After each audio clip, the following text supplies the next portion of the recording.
Good Monday morning and happy Columbus Day. Supposedly, Christopher Columbus was the one that discovered America. I highly doubt he might have discovered it in his time, yeah, but he's not the first one to discover America, obviously. But this is Campfire Chatter, and I'm Smitty. I got Leonardo here beside me. Just all kinds of love with the campfire. And it's a little progress. I got that tree. I don't know if you can see it over there. It was way up in the tree there. I got it down, that Widowmaker. And just takes a little common sense is all. And a little bit of geometry. But campfire was a trick. I held up a copper rod about 20 feet long. Kind of had to stick in my pocket a little bit to help support it. And then I pointed my finger at the wood, and this big bolt of lightning come down and hit and shot out my finger and started the campfire. Yeah, no, not really.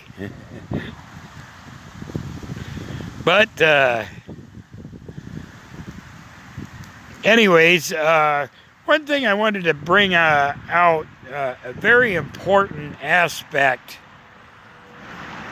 in the event that, well, people say SHTF. Basically, it's when shit hits the fan, when things get real in this country. A good reason to have a backup generator and solar power energy off-grid. A very, very good reason is because if this time, or when this time comes, and I think it's coming soon, you will have a power source to keep your meats cold whenever you have game. If you hunt game, you got to learn. You got to learn how to trap animals without rifles and pistols are good for self-defense, but you really don't want to draw a lot of attention to yourself. So the best way is to learn how to trap game without firing a shot. Crossbow's good, bow and arrow. But there's other ways that's you can hunt game without having to set and watch, and end up being a target yourself by somebody snooping around. But yeah, when things go down and the power grid fails, at least if you got solar power off grid and a backup generator, you have some way to keep your meat fresh and your other things fresh, like vegetables, because a lot of people don't mention it, but in big cities, it's going to stay cool for up to 6 hours in them coolers. That's it. 6 hours, and then that food starts decaying, starts spoiling. Meat starts decaying. The minute you die, your body starts decaying. So one has to take into consideration this, and location is probably a pretty good idea. I mean, you don't want to be so far out in the woods that it takes you 7 days to get to the store, and you're only half a mile out in the woods, but you're up a steep mountain or something, and that's just ridiculous.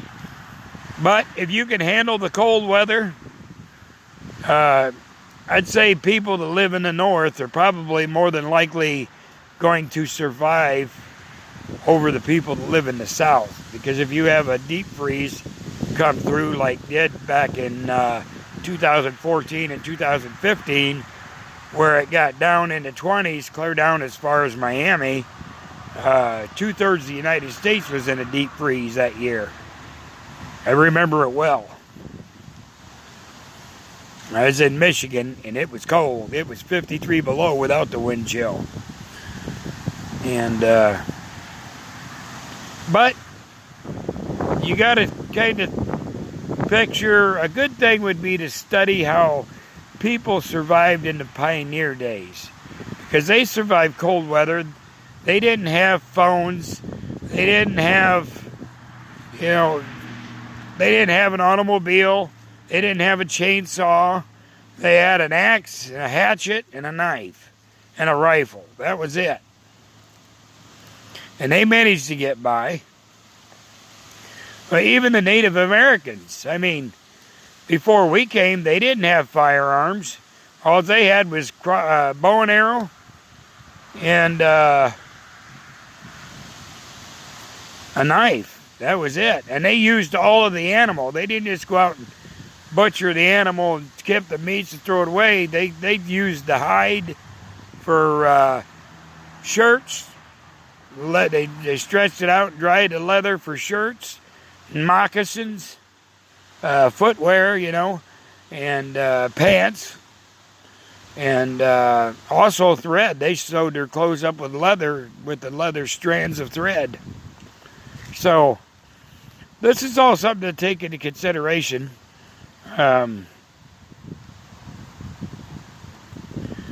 Just to actually study. Maybe you could talk to a Native American tribe and see if they have any recognition or of how their ancestors had done it before them. I mean, there's still some that live the old way.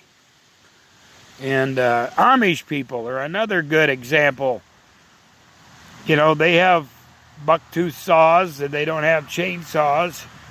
At least some of them don't. The more modern ones do. The Mennonites and others, they do. But if you take a true Amishman, he's got a horse and plow. And that's it. And he builds with a handsaw, a hammer, and they do by nails. But, I mean, some of them still use the wood bore bit and dowel pins to build their barns. I've been around some of them that do that. But this is all something that gives you something to ponder about and think about. And over here, we're getting that really cleaned up out through there. Well, I wanted to show you this tree. Yeah, that's how I got the wood. Leonardo does pretty good. He lays right there where he knows where I'm at. He don't move unless I tell him to. But this, oops, let me hold the phone up better. This is a cherry I'm going to try and drag out of there. But this was that dead ash that had come down. Was right up through there. Now I still do have a limb. You can see it sticking up. Right there, coming out. It's hung up in there, so I have to be careful of that. It's probably, I got another ash that's leaning. Or wait, let's see. Yeah, that's an ash. I don't know if you can see it or not. Let's see if I can get it. That's that tree there. It's right, I don't know if you can see it. It's right through there. See if I can zoom in here on this thing. There. It's that tree right there. Goes up, up. Right into that limb that's hung up right there. You can see that limb now. But then I got this dead ash that's just standing there against that tree that eventually I'm going to have to take that down because that will come out possibly with a good wind and fall on somebody. All right. Have a great day. I got a lot of cleaning up here to do. This is a mess. But it's getting better. I mean, I could actually walk down through here most of the way now. And let's see. over here, starting to get a path opened up. Started cleaning some of this up here. And a lot of this here cleaned up through in here, this area. It's got trees that are down. I mean, it happens in the woods. Trees fall. They die and they fall over. Just like people. You know, you can't stay new forever. All right. Everybody have a great day. Enjoy your Monday. It's a little cool. Probably about 53 right now, I think. No, not even that warm. I think it's 47. And it's cloudy, but there's blue sky. It's what you got. It's just life in the Midwest and the North. Okay. And that's another episode of Campfire Chatter. Hit the thumbs up if you feel like it.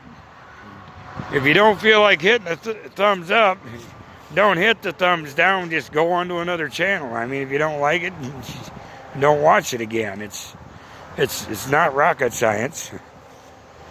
YouTube should take the thumbs down off because people should be smart enough to change the channel. But anyways, comments and suggestions below in the comment section. I'd appreciate it. Thank you. Bye.